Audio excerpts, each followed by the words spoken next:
계몽주의란 무엇인가? 계몽주의의 어원부터 시작합니다. 사전엔 지식 수준이 낮거나 인습에 젖은 사람을 가르쳐서 깨우침이라 돼 있죠. 영어로는 인라인먼트입니다. 빛의 라이트가 사역의 의미인 뭐뭐하게 하다라는 접두어 인에 둘러싸여 있습니다. 발광이라 표현할 수 있겠죠. 재밌는 사실은 라이트를 빛이 아닌 가벼운으로 해석하면 무거운 짐을 내려놓다는 뜻이 됩니다. 해탈을 지칭하는 것이죠. 종합하면 계몽은 어둠에 대항하는 발광이자 무거움에서 벗어나는 해탈입니다. 자유의 두 가지 특성인 것이죠.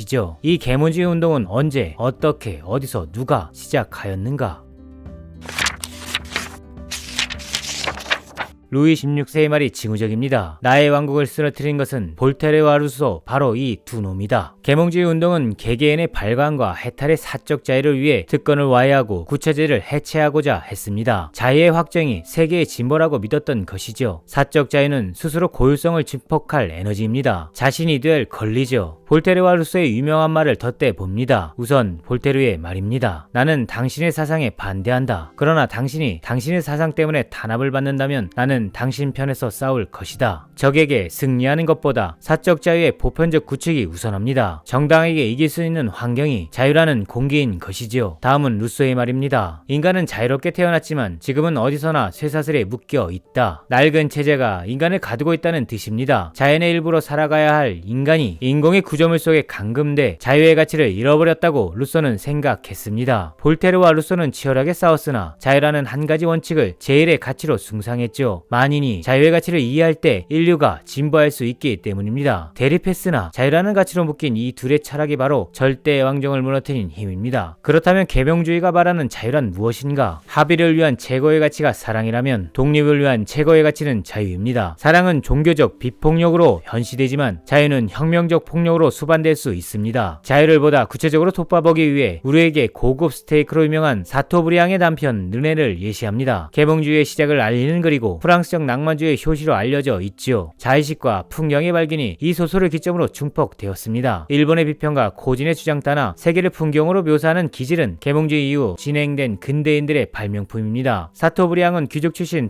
반혁명군이었다가 패배한 뒤 신대륙에서 떠돌았죠. 자신을 투사시킨 듯한 소설의 주인공 르네는 누이와의 사랑이 실패한 뒤 아메리카로 이주합니다. 합의할 수 없으니 독립을 꿈꾼 것이죠. 세상을 증오하면서 자신만의 세계를 창조하고픈 사적 자유 욕망입니다. 평화로운 아메리카 원주민을 향해 르네는 이렇게 독백합니다. 언제나 너희들을 떠나지 않는 그 평화를 나는 왜 즐길 수 없는 것인가? 나는 그렇게 많은 나라들을 쏘다녔어도 얻은 것이라고는 조금밖에 되지 않는데 너희들은 너희들의 떡갈나무 아래에 가만히 앉아서 날이 가는 줄도 모르고 세월을 보내는구나. 이 회의하는 르네에게 소설 속 한 신부는 말합니다. 여보게, 세상을 추악한 것인 줄 알았다 해서 그가 뛰어난 사람이 될 수 없는 노릇일세. 자네는 도대체 이 살면한 숲에서 무엇을 하고 있나? 르네와 신부의 사상은 자유의 궁극은 허무할 수밖에 없다는 종교적 권고입니다. 자유가 아닌 사랑을 찾으라는 뜻이죠. 루소의 주장과 닮았습니다. 반면 어느 인디언 노인은 이런 말을 합니다. 위대한 영혼은 평범한 사람의 영혼보다 더 괴로움을 견뎌내야 하는 것이다. 자유를 지켜내려는 그만큼 높은 비용을 지불하라는 것이죠. 사랑만큼 자유는 고단한 법입니다. 볼테르의 주장입니다. 이렇게 주저한 내면의 풍경으로 개인이라는 자아를 구축하는 것이 계몽주의가 추구한 자유의 면면입니다. 그러나 이 인식은 루이 14세 시대까지만 해도 별반 높지 않았지요. 30년 전쟁과 스페인 왕위 계승 전쟁과 7년 전쟁까지도 사람들은 불만을 참을 수 있었습니다. 왜인가? 그때는 모두가 빈곤했고 프랑스의 국가주의가 사람들을 주동했기 때문에 하나로 뭉칠 수 있었기에 뭉친 만큼 사적 자유에 둔감할 수 있었지요. 그런데 태평양과 대서양이 활짝 열리고 산업혁명이 물꼬를 튼 뒤 빈자와 부자의 간극이 너무나도 벌어져 절대왕정이라는 구체제는 버틸 수 없게 됩니다. 자유는 있는 자들의 특권이 돼 버렸죠. 이 상대적 발탈감이 다수를 인간의 병의 세계로 이끈 것입니다. 그것이 프랑스 혁명이죠. 그렇다면 어떻게 계몽주의는 사람들의 마음을 파고 들었는가? 칸트가 1784년 베를린 월간학보에 발표한 계몽이란 무엇인가 하는 문제에 대하여란 짧은 글을 인용해 설명을 이때 봅니다. 계몽이란 인간이 스스로의 잘못으로부터 초래한 미성령 상태로부터 벗어난 것이다. 칸트에 의하면 미성령 상태란 다른 사람이 이끌어주지 않으면 자신의 지성을 사용할 수 없는 무능력 상태입니다. 이러한 미성령 상태의 원인이 지성의 결핍 때문이 아니고 다른 사람의 지도를 받지 않고서 지성을 사용할 결단력과 용기의 결핍 때문이라면 미성령 상태는 스스로의 잘못으로 초래한 것이라 칸트는 주장했죠. 겁쟁이일수록 알기를 꺼려야 합니다. 세상을 제대로 보려 하지 않는 핵심 원인이 못 배워서가 아니라 비겁함이 깊기 때문이죠. 알면은 반드시 용기가 필요합니다. 자유에도 용기가 필요하죠. 그러므로 암과 자유는 연동합니다. 칸트는 이를 라틴어 구조로 압축했죠. 사페르 아우데, 감히 알려고 하라. 미성년 상태에 안주하는 것이 너무나도 편하면, 즉 내 지성을 대신하는 책이 있고, 나를 대신해서 양심을 지켜주는 성직자가 있고, 나를 대신해서 건강을 지켜주는 의사가 있다면 나는 굳이 스스로 노력할 필요가 없습니다. 이 비동성을 타파하기 위해선 이성의 공적 사용을 증대해야 한다고 칸트는 주장했죠. 이성의 공적 사용은 국가의 공공성을 확보하는 것입니다. 예를 들어 봅니다. 로마는 물이 부족할 때 시민이 물이 아니라 귀족의 물을 먼저 끊었습니다. 이것이 공화정이고 이것이 민주주의며 이것이 자유를 승상하는 공공국가 체제죠. 홍세화 작가는 이렇게 말했습니다. 한국은 사익 추구의 늪에 빠져 있다. 홍세화는 민영화란 말을 그 증거로 들며 공기업의 반대말은 민기업이 아니오 사형화나 사유화라 말해야 한다고 비판했죠. 사익 추구의 늪에서는 이성의 공적 사용은 어렵습니다. 자유에 대한 감수성을 키우기는 더욱 어렵죠. 공공성을 잃고 다수가 사익 추구에 빠지면 이성은 수단이 되고, 이성이 수단이 되면 인간은 의존적 미성령 상태로 머물게 됩니다. 이 시대에 진짜 어른을 수색하기 어려운 이유죠. 우리는 이제 모두가 같아지는 극표준화 시대에 접어들었습니다. 어떻게 해야 하는가?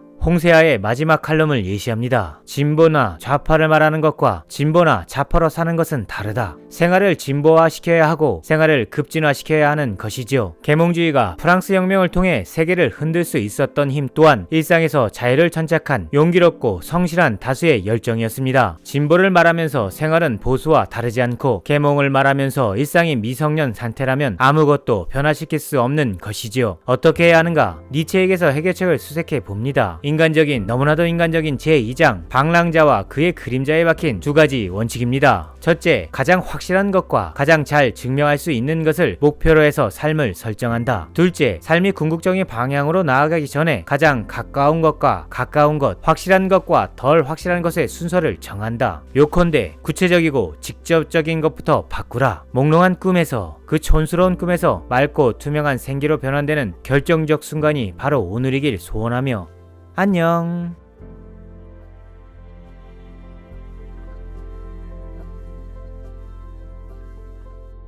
Paper Renaissance